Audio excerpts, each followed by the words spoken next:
property here is quite large. It's 9,127 acres big. It is also all a wildlife preserve, so you guys believe me now, right? Because you already saw a heron and a couple alligators already, so hopefully we'll see some more critters as we go. And some of those flowers, we've got spider lilies blooming, some pickerel weed, and possibly some other stuff, but I haven't been here in a week, so we'll see what we get out there. So here we go. Keep your eyes open, and I will be turning around and trying to pick out stuff for you guys to see too. So I apologize in advance for turning my back on you, but I want you to see some cool things. So we are turning right now onto Brookgreen Creek, and we'll be on 3 of our creeks today on property. And hear all the birds. There are some swamp rose up here coming up on the right, this little pink flower off to the right side of the boat. So how did all of this at Brookgreen get started? Well, it was 1930, an amazing couple named Archer and Anna Hyatt Huntington had come down here from New York looking for a place to build their winter home. He was a scholar, a poet, and a philanthropist, and she was a world-renowned sculptor. But she had been diagnosed with tuberculosis, and her doctor suggested that they spend their winters in a warmer place, like here, South Carolina, and that would help her with her symptoms and her recovery. And so they did that. They came down here, they found and purchased a beautiful property, and soon realized that it was also quite rich in history, and they wanted to preserve that right away. And so they put it into a trust pretty much immediately, and then they thought it would be selfish to keep it to themselves. Wow, there's another alligator out here on the right. Maybe they'll get bigger as we go, right? So a little one, now it's slightly larger. Wow. Look at the alligator, people. Wow. These are American alligators that we'll see out here. That is not a sculpture. Even if it swims away, it's not remote control, I promise. I've got no tricks up my sleeves today. So that could be a female, because females get to be about 8 feet maximum. That is pretty much about that size, but males can get quite large, up to 12 or 14 feet, believe it or not. We're at low tide right now, so that's a lot of the animals that bask, like turtles and alligators that have these beaches to kind of hang out on, they like it when it's low tide because they've got more spots exposed for them to hang out and not get underwater. So that's why we see a lot of these folks out here, these critters basking. On your left here, this wooden structure is called a rice trunk. I'm going to talk to you about the whole rice industry here and how they grew it and harvested and all of that. But this is what they use to irrigate rice fields. So what you don't see under the water is a gate that's connected to those tall posts on either side, one on the old rice field side and one here on the creek. And those could be opened and pinned open to let water flow on and off those fields. So these are tidal waters. So with the incoming tide, you would open that gate and let the water flow onto that field, close the gate and hold it there. And then when they wanted to drain off that field, they would just do the opposite. So when the tide is flowing out, you open those gates and the water flows off the field, you close the gates and hold it off and it can dry out. So that was the main mode of irrigation for these rice fields. We just point that out so early on in our trip because you're not going to see another one on our trip, but I will explain it again when we get through the whole process of growing and irrigating and harvesting rice and all of that. You're also seeing some bald cypress trees here lining the trail beyond the garden wall. So if you're looking at your map of Brookgreen Garden, this is the trail beyond the garden wall here. Bald cypress trees are an important part to our story today because this was once this whole area, not just Brookgreen Gardens area and these 4 plantations, but the entire Georgetown County area that was cut down to create rice plantations was once a dense swamp forest comprised mostly of, or what was living there was mostly these massive bald cypress trees, as well as some tupelo gum and white ash and red maples and other trees, but mostly these bald cypress. And the ones that you're seeing here, including all of the other vegetation that you see here today, is only about 100 or so years old. But those bald cypress trees can grow to be gigantic. And I'm talking up to 130 feet tall, which is about double what you saw, and up to 10 feet wide. So huge, huge trees that were just all in this swampland, which is now a floodplain and old rice fields, but all of this was pretty dark and dense and mature forest that had been left undisturbed for, thousands of years. So this area would have looked completely different just a couple hundred years ago. And the landscape is permanently scarred from the creation of these rice plantations. It will come back to grow back to some sort of swampland, but it won't be 100% exactly what it was before it all was cut down. So back to the Huntingtons. So they came here, they purchased this property, they put it into a trust, and then they thought it would be selfish to keep it to themselves. So they actually wanted to open to the public, and they did that just 2 years after I arrived. Even though my t-shirt said it was 1931, I'm also told it was 1932. Somewhere in that vicinity. We're on our 90-year anniversary this year. So kudos to them for having the foresight to preserve this land and then open it to all of us to be able to enjoy not only the sculpture garden, but the rich history, the value of this land. Could have all been built up, be condos and everything by now, but they had the wonderful foresight to preserve it. So we are a National Historical Landmark today as well. So we're on Brookgreen Creek. We will be traveling on 3 of our creeks today. They are natural, they are fresh water, and as I mentioned before, they're tidal. So our tidal push comes from Georgetown Bay, which is in Winyah Bay in Georgetown, and that's about 18 miles down the Waccamaw River from here. So I know the beach is just, a couple miles to the east of us right now, but this tidal push and the water levels going up and down all comes from 18 miles down the river. So when that tide comes into Winyah Bay, that's a wall of heavy salt water, and it sort of just pushes all this fresh water in the river back up the river. So twice a day our levels go up and down. So right now they're down to the lowest they might be going, and then in a few hours, about 12 hours from now, we'll be up another 3 or 4 feet from this level. There's a reddish, I think there's a tricolor heron on the left. Yep, thank you. We don't see too many of those here, so that was kind of a treat. And here's our spider lilies. The first glimpse of these on the right, these beautiful white flowers in the grasses over there.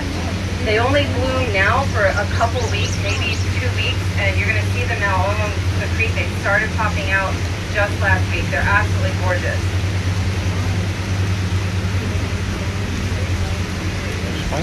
We're on Still Creek right now, so the second of our creeks that we'll be traveling on today. Oh wow, we've got tons of spider lilies. I don't recall seeing so many on this trip. Pickerel weed is starting to come out too, so if you see on the sides of the creek a purplish flower, and our swamp rose again on the left. Oh, everything's blooming today. What do we got here? Another alligator on the right.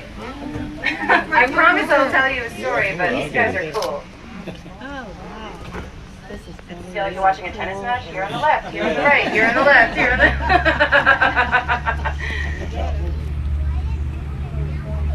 You should be taking some footsteps. Yes, so those are wood duck nesting boxes. I can't really. Because the wood ducks, with the deforestation of all the cypress swamps here, that was their primary nesting habitat. They lost so much habitat and they were endangered. They were either severely threatened or endangered at some point in the 20s and 30s. But with conservationists studying those wood ducks, they designed that box. And so now the wood ducks will use these boxes that you're seeing along the creek as a nesting place. And those babies have already hatched.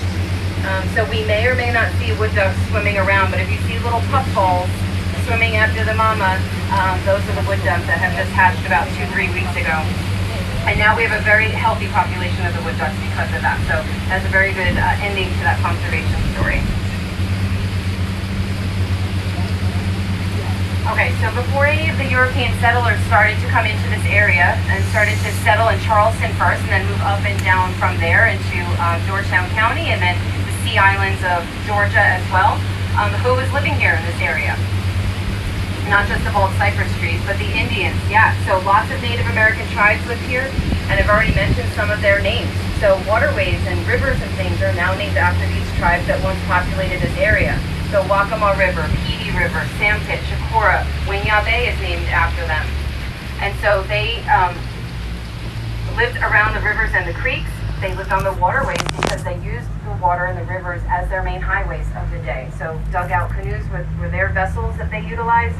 And the rice planters that came after them also used the waterways as their highways of the day. So for travel, shipping, just moving around, people and things, just moving up and down the river was their method of choice rather than those bumpy dirt roads. Their numbers started to decline, however, with the influx of the Europeans coming to settle in this area. So 2 primary reasons for the Native Americans' decline here were illness So the Europeans brought with them diseases and illnesses that were unknown to the Indians, and their bodies couldn't handle it. So things like the common cold, diphtheria, but the common cold, I mean, we're now, miserable with that for a couple days and we get over it, but it was devastating for them, and many thousands of them died from these illnesses. In addition, some of those earliest European settlers coming in were trying to, and were beginning to enslave the Native Americans, and so those tribes quickly saw what was going on and took no heed to that, and they just left the area. They started moving out westward and joining larger tribes like Catawba tribe and the Cherokee tribe out in West South Carolina to get away from that. So their numbers here went down because of them primarily relocating, as well as quite a number of deaths from illness. The Waccamaw is still in this area though. They have tribal grounds in Hayner, which is about 45 minutes northwest of Myrtle Beach. So not everybody did leave the area. Some people did stick around.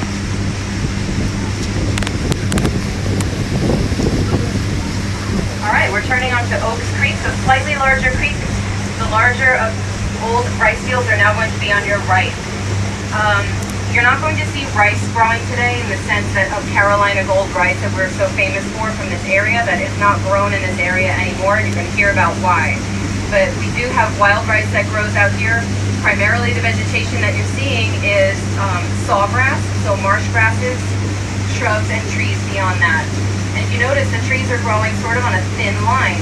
All of this vegetation is growing on the old dikes that surround these rice fields. So it's growing in, Mother Nature's sort of bringing it back to be a swampland again. During plantation times, it would not have looked like this at all. Not only were the swamps cleared away to create fields, but the mainland on the plantations were also cleared away, cut down, so that they could utilize pretty much every square foot for some sort of purpose that they needed. So for living space, slave quarters, farming, all kinds of things. So this whole land would have been thousands of acres and miles in the distance just flat. In total, the low country itself was about 210 square miles of rice plantations. Here in Georgetown County, it was about 70 square miles, or about 50 plantations that were producing all of this rice. Off to the right here, you'll see your first glimpse into the field, and every now and then you'll see an opening like this. It gives you some perspective on how big each field was. And so on average, they were 40 to 70 acres, and that one field that you just saw there was about a half a mile wide. So there was hundreds, if not thousands, of acres of rice fields on each plantation. But the first rice that was grown here in this area, which was the Charleston area, was not grown on these big plantations. They started growing it in small lakes and ponds in the area. It was sort of an experiment because the people settling here knew that they wanted to do something with the land that was productive and lucrative. And they had an idea about rice because our conditions are so good for it. But they hadn't started, preparing or building these big plantations yet. So they started growing it in small lakes and ponds. And where did they get this rice from? Well, apparently a ship had come into Charlestown Harbor in 1683. And in order to pay for some repairs he received at the dock, he used the rice, which was part of his cargo, as payment. And so these folks wanted to do something with it, so they accepted that as payment and started growing it. It was quite lucrative for them, and very quickly, in just 10 years, this was already an export business for them. And so they've proven the principle by now. So early 1700s, more and more people were believers and saying, okay, this is the crop that we're going to do. This is going to be the industry to get into. And let's go ahead and start building up all these larger plantations. Now, the reason that they knew this area had great potential for rice was for our conditions. There's another alligator here on the right.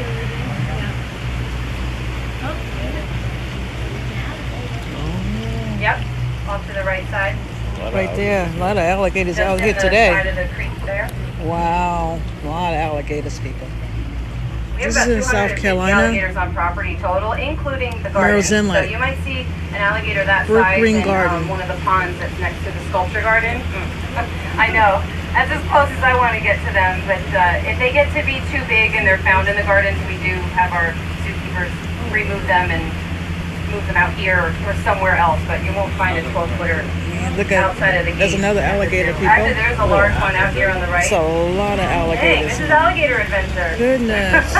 Wow. Oh, this is tight head. This one's hanging out, so this He is is a male huge. because it's just too large to be female here. Wow, look at So that they're alligator. basking, so those scary-looking bumps and ridges on their back and their tail are scutes, and they're actually serving a function for the alligator. He's sitting out there not just to look cute for us, but he's channeling in the warmth of the sun and the atmosphere so that his body can produce enzymes that help him digest. And so in the winter, it's not warm enough for them to produce these enzymes, and so they don't eat in the winter. So they don't go into a true hibernation. It's called a torpor, where their metabolism is just slowed down to almost nothing. They'll drink water, they'll be out, they'll bask, they'll swim around, but they're far less active than in the summer, and they don't eat because it would just rot in their stomach if they did, and that could kill them. But they have about 80 teeth. They do lose them throughout their lives, which out in the wild is about 40 or so years. But they will also grow them back. So in their whole life of 40 years, they might grow about 2,000 teeth for them to use, right? I know, they need those chompers to bite down on turtles and fish and birds and all kinds of good stuff. They even eat other alligators, so they are not picky. Oh, really? And when they're that big, they have no other predators out here except for humans, so the little ones are at most risk here.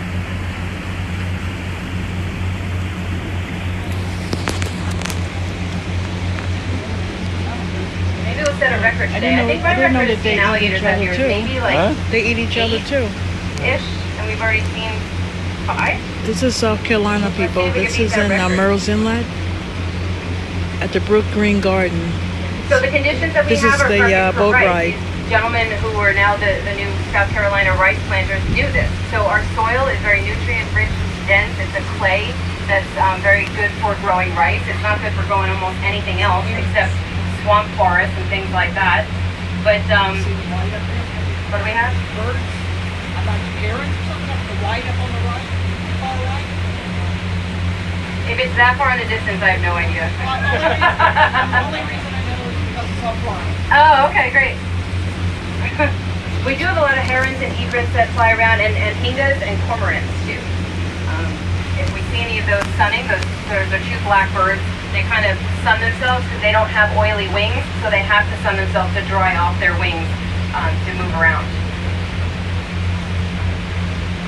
So the other conditions that we have are great for growing rice, so this hot and humid climate in the summer, and these freshwater tidal creeks, because that's what the plantation owners use to irrigate these rice fields. So in absence of power plants and pumps and things to move water, they needed to use Mother Nature to do that. So the freshwater tidal creek system, our climate, and the soil.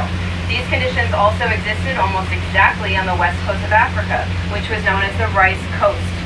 And so those people have been growing rice in the way I'll describe to you today for hundreds, if not thousands of years. And so they had all the knowledge, the wherewithal, the technology, like the rice trunk that you saw, to grow rice. And these new South Carolina planters knew that those folks were going to be the ones to do this work for them and to build this industry again here. So it was the folks from West Africa. Today, these countries that you know of are Senegal, Sierra Leone, and parts of Gambia. Those people were enslaved by the folks here in South Carolina and brought over here and forced to recreate their entire industry here. They had to start from scratch and build that whole lifestyle that they had been living in Africa for hundreds of years. They were going to build that all up again here in South Carolina. I guess you turn around. So to start out with, what did they have to do? I told you that this was all swampland, thrown in with all of these large bald cypress trees up to 10 feet wide as far as the eye can see. Well, they had to start by cutting all of that down. So everything that you see here, this wide open, bright and sunny blue sky today, was all a dense swamp forest, and all of those trees had to be manually cut down. All they had were simple tools: saw and an axe, a piece of rope, a shovel. That's it. There's a snowy egret over here on the right. This white bird, or is it a great egret?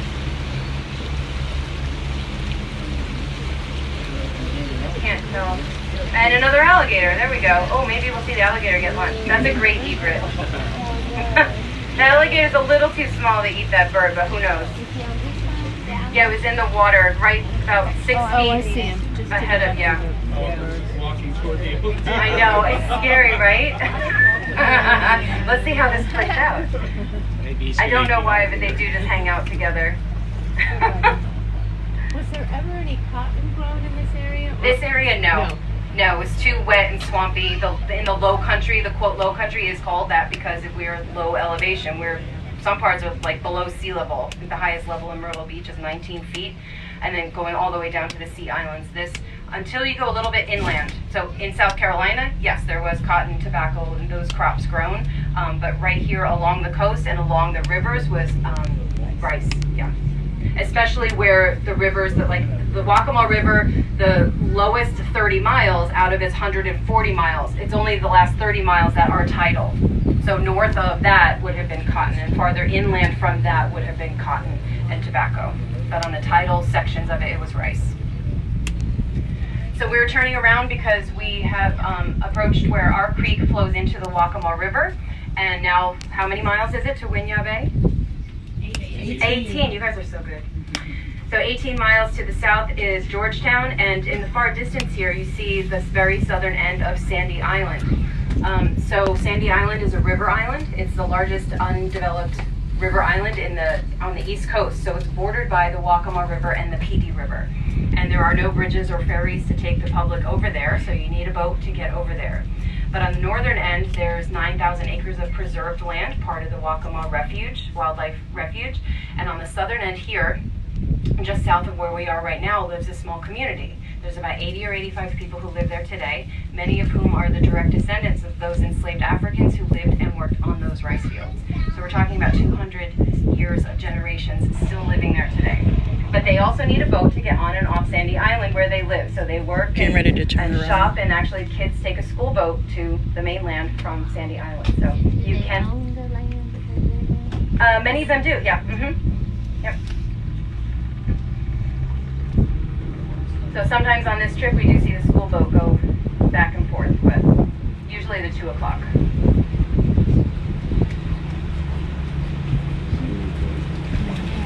It's funny, right?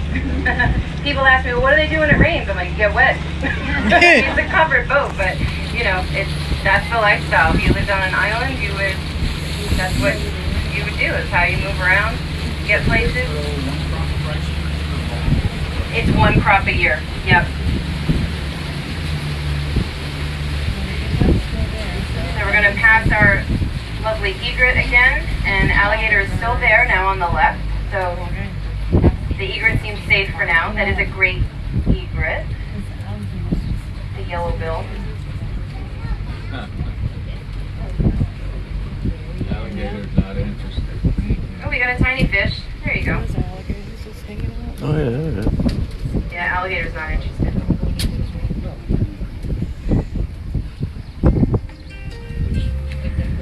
So we're talking about clearing away all this land to create rice plantations, all this swampland. So they had to cut down all these trees. They had to remove those trees. And of course, the wood was repurposed for whatever they needed, like houses and boats and boat docks and things.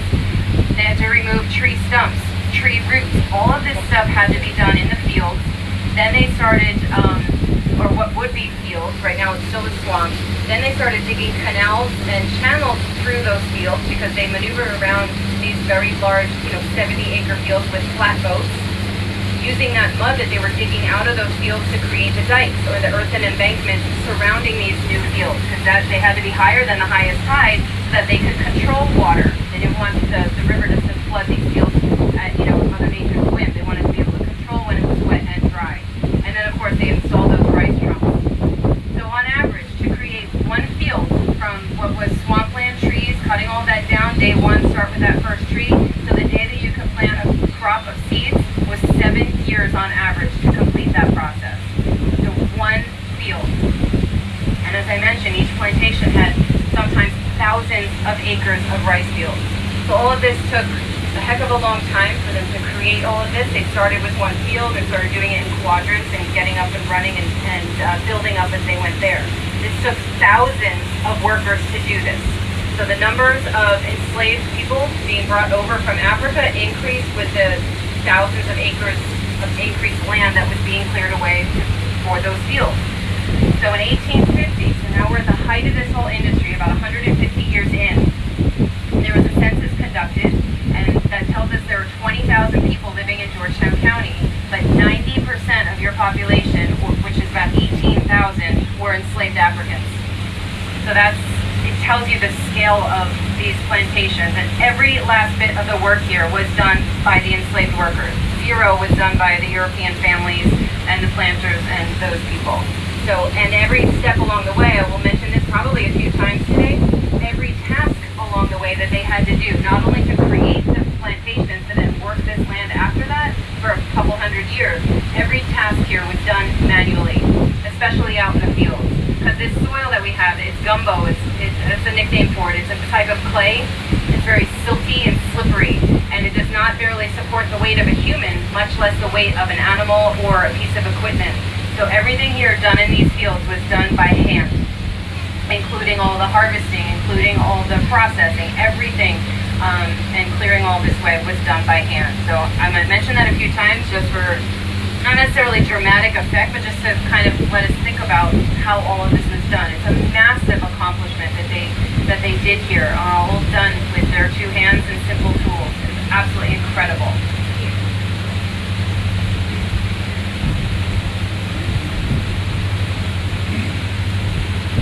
Alright, so we're traveling back up Oaks Creek. We're in the land, the vicinity of what was once the Oaks Plantation. So their fields are now on your right, and the mainland, sorry, your left, and the mainland is on your right.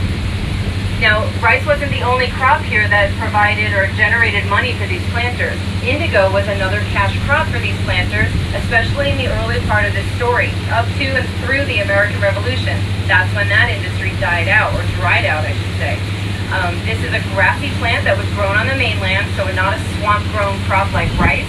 And once you pick that, dry it out, and process it down through a bunch of steps, you get a deep blue dye. Kind of like the seat cushions or really dark denim, that's an indigo blue. And most of that was sold to the British textile mills. So as you can imagine, after the American Revolution, there goes our buyer. They were not going to buy our product anymore. And so that industry died out. But that was another cash crop for a few decades here. Your alligator is still on the left, the larger one we saw. This green plant that you see here in the creek, that actually is rooted down in the soil. It's called, oh my gosh, spatterdock. I wanted to call it pickerel weed, but that's another plant that's growing. But this is spatterdock. You see the yellow flowers out on this green leaves. They kind of look like green lasagna noodles. So that has a root in the soil, so you will only see it growing on the edges of the creeks. It's a native plant. It's non-invasive, so it's okay to hang out there. The root is sort of like a starchy bulb, and it looks and is sort of like a potato. So the Native Americans used to eat that like a potato. To pull it out, and they were great foragers, using everything for medicinal purposes, for food, whatever they could find, they found a good use for.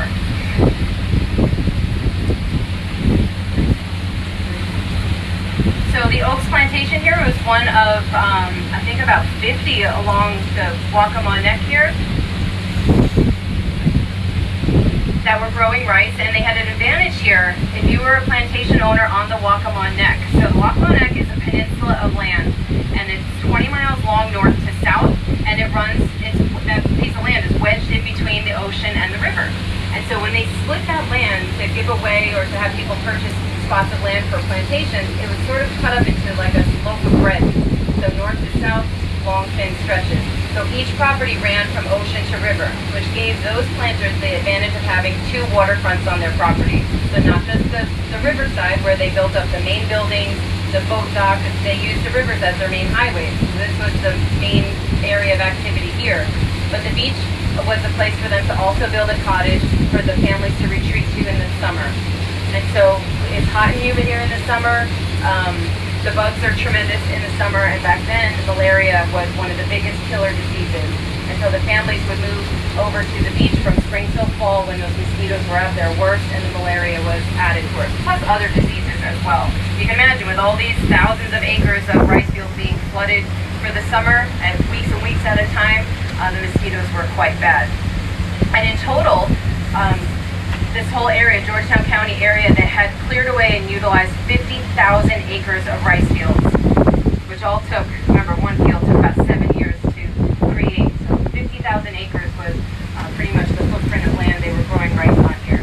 Brookgreen Plantation alone had 3,500 acres of rice fields growing and producing a profit, surrounding which were built up by hand 35 miles worth of those dikes I told you about. So every field had a wall around it. Every field had one or two rice trunks built in.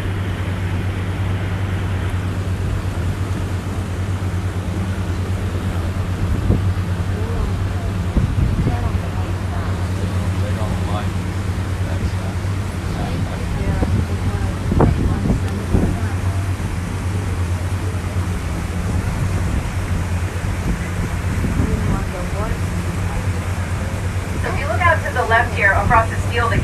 That's a half a mile, as I said, but the tallest little brown fuzz that you see on top of those grasses, that is wild rice that is growing out there. We don't do anything with it, we don't plant it, we don't harvest it. It kind of just keeps our animals and our birds happy. They love it, they'll eat it. But the wild rice does grow out here. So each of these plantations, that's where they get their white rice. was its own self-contained community, and they operated pretty much independently of one another. And so in the hierarchy of any plantation, you've got, of course, your planter, and it was not uncommon for them to own more than one plantation in the family. The Alstons, for instance, had 5 or 6 in each sector of their own family. The Ward family had 6. So they didn't have to do the work on the plantation, so they could move around. Someone's got to run the business on a day-to-day basis, so they would generally hire an overseer. So you've got the planter and the overseer.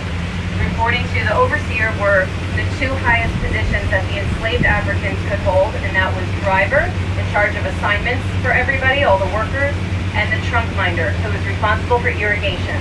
Those are the 2 highest roles reporting into that overseer. And from there, all the workers reported to the driver. So on each plantation, you had anywhere from a few dozen to Brookgreen had 500 enslaved workers at one point. So a few dozen to a few hundred. All these people were, of course, being fed every day and had to make the plantation work. They did all the tasks required to maintain their community. So about half of your workers were skilled field hands, and both men and women worked in those fields. But your other half of your workers had to do everything else. So they were boatmen, weavers, carpenters, house servants, seamstresses, blacksmiths, any task you could possibly imagine that you needed for your community was all done by them. The system of labor they utilized was called the task system. So tasks or assignments were handed out every day. You were working minimum 5.5 days a week and minimum 8 to 10, and quite often it was 12 hours a day on your task. The one thing built in for the workers here that they could earn for themselves, which of course was not money, but it was time. So it was a day that you had an assignment, and they expected it to take you 8 hours to do it, and you wanted to and could do it in 5, then you've got those 3 hours to yourself for the rest of the day. You would not be given another task because you were efficient enough and good enough to get it done early. So that was one way for them to earn some extra hours in the day for themselves. More spider lilies here.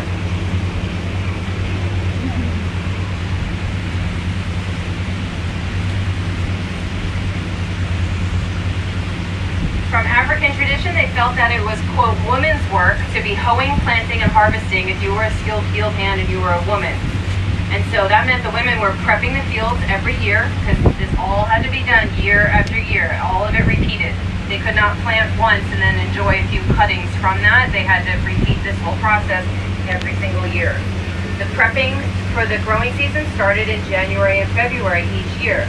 The women, it was primarily who would get out there and level up all the fields to almost perfectly flat. They wanted each section of that field to get irrigated evenly. And then they would dig little ditches about 12 to 18 inches apart through the entire field, throughout all their fields on the plantation, and prepare them for planting.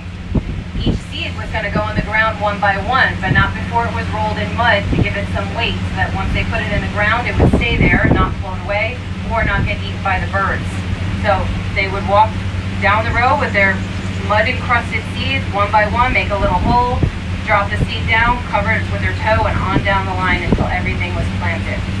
Usually that whole process was done by the last week of March, so the growing season here for this crop was April through September. And it was just one crop a year. So there are some countries, some rice growing places that do nurseries, and they grow little seedlings and then replace those seedlings in the field, but they didn't do that here. They just grow it from seed, one crop a year. So the trunk minder's job was irrigation. So his first important job was in early April, he needs to irrigate that field, water those seeds, let them sprout. That was called the sprout flow. So what he wants to see here is about 2 inches of water. He would open those floodgates, the trunk gates, let about 2 inches of water flow on the field, hold it there for about 12 to 14 days. And once he sees those seeds sprout open, he needs to drain that field right away. If he doesn't, and he's not paying attention and little leaves form, those little seedlings could float away with that outgoing tide, and he's ruined the crop for the summer. So it's very important for him that he just sees those seeds sprout and then drain off the field for the next few weeks.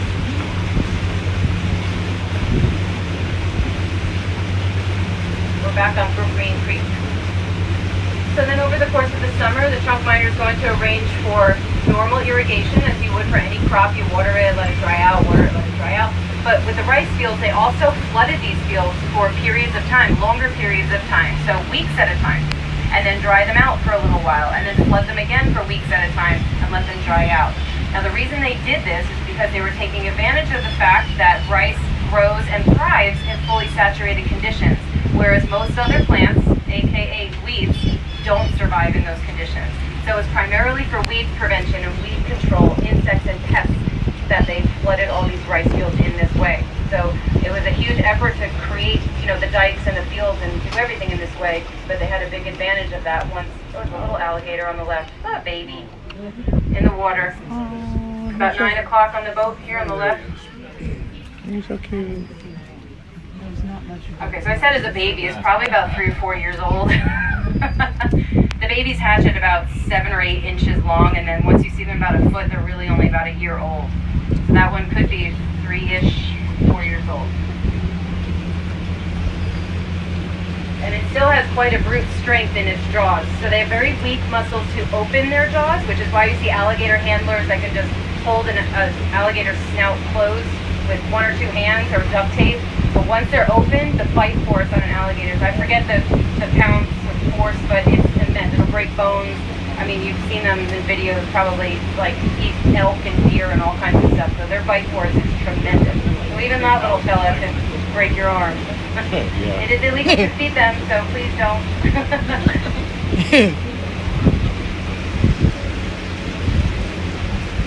So the flooding and draining was primarily for weed prevention. They're going to put in all this effort, and then by the end of the harvest, which is September time, they do not want to cut down plants and have to sort through them all to get the rice out and get the We weeds had to away. do that. They just want to cut down We rice. had to come and on be this done with it. side. So where is this? It's a big. We're at the trail beyond It's the a barn huge- wall it's a again. huge, This is the big backside of park. what was Brookgreen Plantation. The Brookgreen Plantation house unfortunately burned down in 1901. The old kitchen does still stand, and that is one of our cafes. So if you wanted to go see what that little 2-room, 15 by 30 foot little kitchen looked like, you can go and check that out. It's in the sculpture garden. But this was home to Joshua John Ward. He was considered to be the most important rice planter of this entire era in Georgetown County. So he was the wealthiest, owning 6 plantations. With that, he owned over 1,000 slaves. And in that year, the census year 1850, they produced for him 3.9 million pounds of rice. Million. Georgetown County shipped out 100 million pounds of rice each year. So he had, 4% of that minimum going out of these plantations. Got your rice trunk here on the right again. Hopefully that gives you some indication, you have a better understanding on how they might have flooded and drained that old rice field there. And you see all the wild rice growing out there now. Oh man, we didn't see half this part. Is that what's between the water and the Sorry? remnants of the rice what you see growing up between those? Sort of. It was, the rice field was back there, so it's not right here anymore. But that was a small rice field right out there, yeah. So of course, before rice mills were invented, the harvesting and then processing of this rice was also manual, but a rice mill replaced those few steps. There's another alligator out here on the left. Wow, look at him. I think we might have met my record here. Look at that alligator. He's wide awake looking at us. Yeah. It's a mill. They do have a fear of humans, believe it or not, bigger than our fear of them. So, if we were to get close, he would scurry away for the most part, but it is nature, so you never know. If they're threatened, they will defend themselves if they feel threatened, so. That's as close as we're gonna get. With no ticket, he does not get on board. So processing your rice was another, few manual steps. There's threshing to get the grains to pop off the stalk, all the way down to milling to get that thick, inedible hull off that rice. Give you what? That tiny little white grain. Most of this was exported out of the area, but all of these steps were replaced by a mill, which was really only invented in the late 1700s.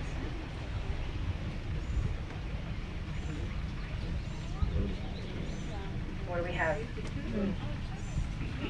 I don't see it. Oh, see, it's good camouflage, the turtle, and the pickerel weed that you see on top there. That turtle is perfectly camouflaged. That's a yellow-bellied slider. I'm surprised we didn't see more turtles. Oh, okay. And the swamp rose. It's an alligator tour today, yeah. The swamp rose is very pretty now that you can see that.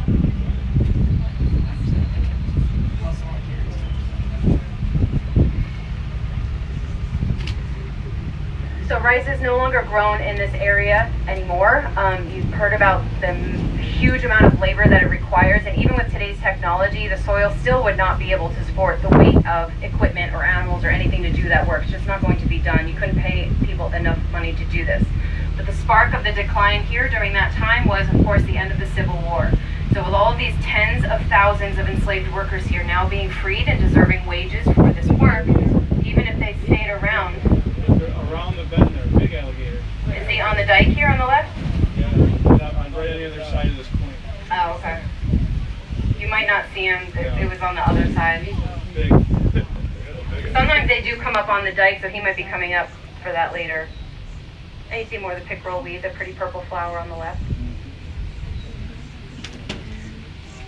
So with all these tens of thousands of people now being paid, you know, even just a tiny wage, that ate up into all the profits that were being made before.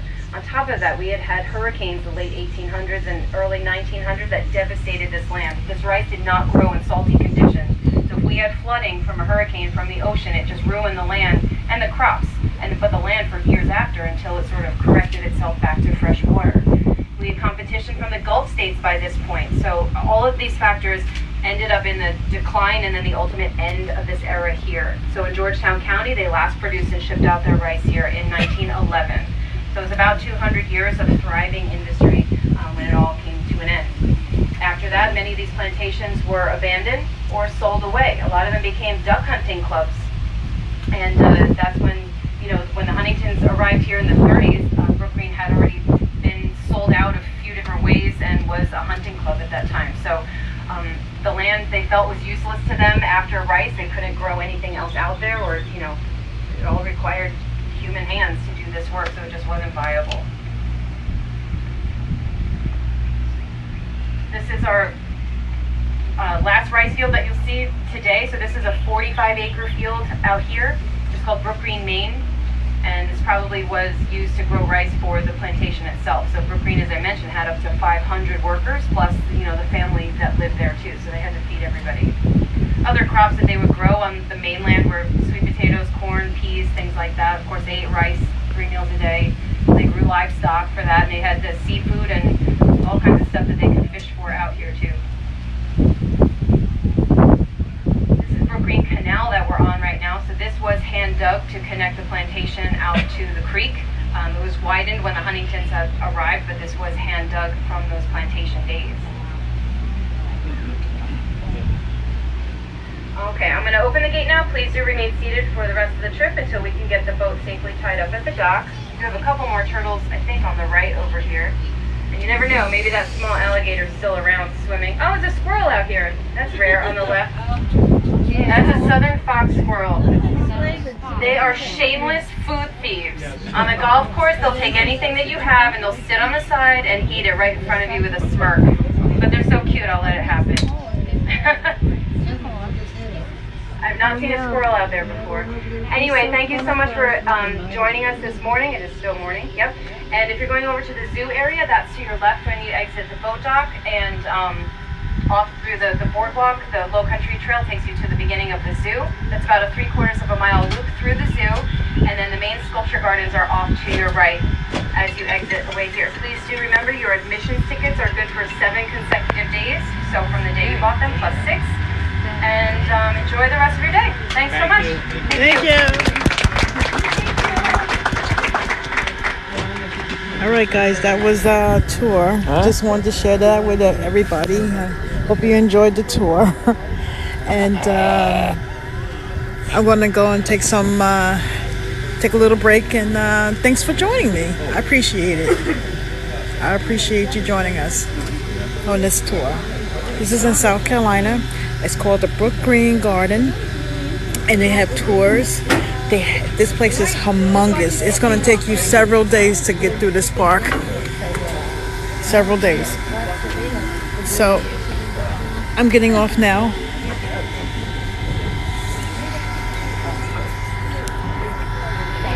And if you're ever in South Carolina, just take a tour. Take a tour of this. It's nice. It's beautiful. This is our first time doing it, so now I'm gonna get ready to go. And thank you again for joining me on this tour.